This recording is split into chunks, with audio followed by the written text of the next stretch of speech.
আপনি সম্পূর্ণরূপে ভালো মানুষ, হঠাৎ দোকানে গিয়ে বসলেন। আপনি একজন শিক্ষক, হঠাৎ মাদ্রাসায় গিয়ে বসলেন, ক্লাসে গেলেন, কেবল রোল কল করলেন। আপনি একজন পেশায় একজন কাটিং মাস্টার, কাপড় কাটা শুরু করলেন, কাঁচি হাতে নিলেন, কাপড় কাটা শুরু করলেন। হঠাৎ করে পেটে একটা মোচড় দিল। 2 মিনিট অপেক্ষা করবেন, সেই ক্যাপাসিটি আপনার নাই। তাৎক্ষণিকভাবে আপনাকে পায়খানায় যেতে হলো। পায়খানায় যাওয়ার পর দেখা যায় কারো কারো ক্ষেত্রে শক্ত পায়খানা, কারো কারো ক্ষেত্রে আবার নরম পায়খানা, আর পেটের চতুর্দিকে একটা ব্যথা থাকে। চিকিৎসা বিজ্ঞানের ভাষায় এটাকে আমরা ইরিটেবল বাওয়েল সিমডম বলি, যা সংক্ষেপে আইবিএস নামে পরিচিত। এখন ডে বাই ডে এই আইবিএসের রোগীর সংখ্যা বাড়তেই আছে।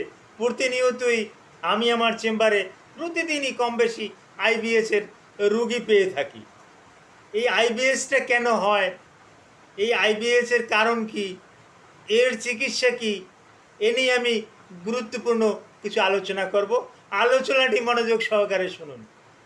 আসসালামু আলাইকুম রহমতুল্লাহি ওয়া বারাকাতুহু। আমি ডাক্তার মীর শহীদুল ইসলাম।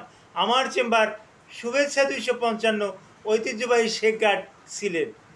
যে কোনো একটা সার্চ ইঞ্জিন, যেমন গুগলে যদি আপনি ডাক্তার মীর শহীদুল ইসলাম কথাটি লিখে সার্চ দেন, আপনি আমার সম্পর্কে বিস্তারিত তথ্য পেয়ে যাবেন। ওখানে আমার কিউআর কোডটা পেয়ে যাবেন, ওখানে আমার ভিজিটিং কার্ড পেয়ে যাবেন, আমার লোকেশনটা পেয়ে যাবেন।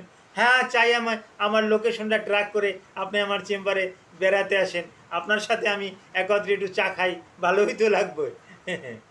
তো হ্যাঁ দর্শক শ্রোতা, আর দেরি নয়, আলোচনা করব আইবিএসটা কি। আইবিএসটা হলো ডাইজেস্টিভ সিস্টেমের একটা ডিসঅর্ডার। হ্যাঁ, আমরা বলে থাকি IBS is the disease of digestive system. এই ডাইজেস্টিভ সিস্টেম বলতে আমরা কি বুঝি? ফরম ইসোফেগাস টু অ্যানাস, এই খাদ্যনালী থেকে শুরু করে পায়খানার রাস্তা পর্যন্ত, পায়ুপথ পর্যন্ত, এটাকে আমরা ডাইজেস্টিভ সিস্টেম বলি। এর ভিতরে যেমন ইসোফেগাস আছে, ইসোফেগাসের নিচে আছে স্টোমাক, স্টোমাকের নিচে আছে স্মল ইন্টেস্টাইন, স্মল ইন্টেস্টাইনের নিচে আছে লার্জ ইন্টেস্টাইন, যেটাকে আমরা বৃহদন্ত বলি। এই বৃহদন্তেই সমস্যাটা বেশি হয়ে থাকে। ওখানে মোচড় মারে, মোচড়টা মারে আবার আর একটা জায়গা আছে, জায়গাটার নাম sigmoid colon, ascending colon, descending colon. এগুলো নড়াচড়া করে বেশি, নড়াচড়া করার কারণে এরকমের হয়ে যায়। আইবিএস রুগীরা যদি একেবারে ভালো আছে, কোনো রকম কোনো সমস্যা নাই, কিন্তু দূরপাল্লার যাত্রায় যদি তারা রওনা করে, বিশেষ করে যে ঝাঁকাঝাঁকি হয়, ট্রেন বা হেরিংবনের যে রাস্তা আছে, গাড়িটার যদি ঝাঁকাঝাঁকি হয়, তাহলে অটোমেটিক্যালি সে পায়খানা করিয়ে দেয়, যদি তার লুজ মোশন থাকে। এত একটা খারাপ একটা সমস্যা। তাহলে হ্যাঁ, এটা কি ভালো হয় না? হ্যাঁ, আপনার যদি জীবনযাত্রার মান একটু পরিবর্তন করেন, তাহলে হ্যাঁ, আইবিএসটা সম্পূর্ণরূপে ভালো ভালো হয়ে যায়। তবে আমরা বলে থাকি আইবিএসটা 100% কিউরেবল না, 100% ভালো হয়ে যাওয়ার একটা রোগ না। তবে এটা সম্পূর্ণরূপে নিয়ন্ত্রণে রাখা যায়। কিভাবে নিয়ন্ত্রণ রাখবেন? আপনার লাইফস্টাইল চেঞ্জ করবেন, আপনি খাবার দাবার নিয়ন্ত্রণে রাখবেন, আপনি বেশি চর্বিযুক্ত খাবার খাবেন না, বেশি তৈলাক্ত খাবার খাবেন না। আমরা যেরকমের আপনাদেরকে ব্যায়াম শিখিয়ে দিই, এরকম একটু ব্যায়াম করবেন, পরিমাণ মতো ঘুমাবেন। কমপক্ষে 7 থেকে 8 ঘন্টা আপনি ঘুমাবেন। 7 থেকে 8 ঘন্টা ঘুমালে আপনার শরীরটা ভালো থাকবে। যাদের ঘুম কম, তাদের কিন্তু এই আইবিএসটা একটু বেশি। এখন এই আইবিএসের আরও কিছু লক্ষণ আমি বলছি।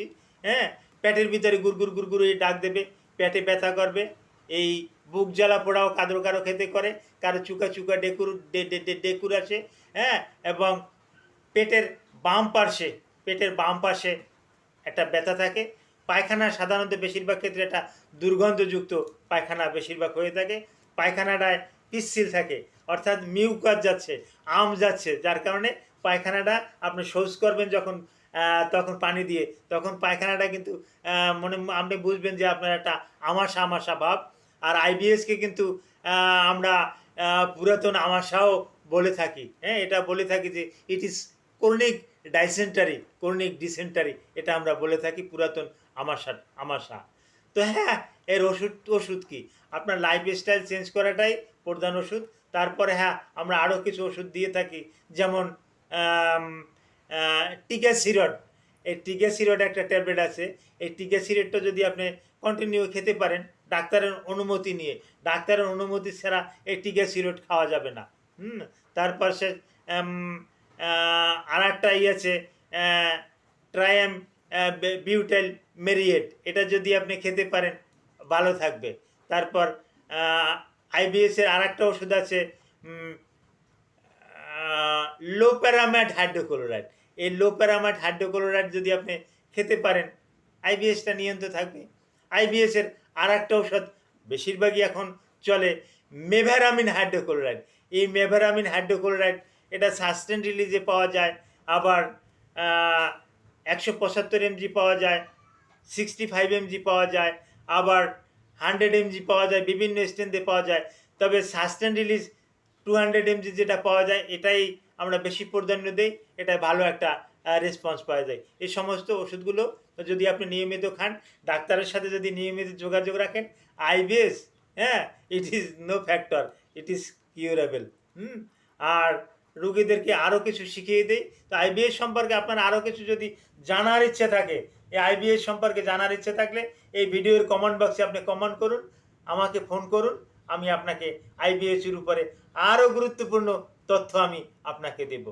হতাশা হবেন না, রোগ আছে, রোগের চিকিৎসা আছে। এখন আইবিএসটাকে যদি আপনি ওই হাইপার অ্যাসিডিটি, গ্যাস্ট্রাইটিস, গ্যাস্ট্রিকের ওষুধ মনে করিয়া তাকে ওই গ্যাসের ওষুধ খেতে দেন, তাহলে কিন্তু আইবিএস ভালো হবে না। Thank you all.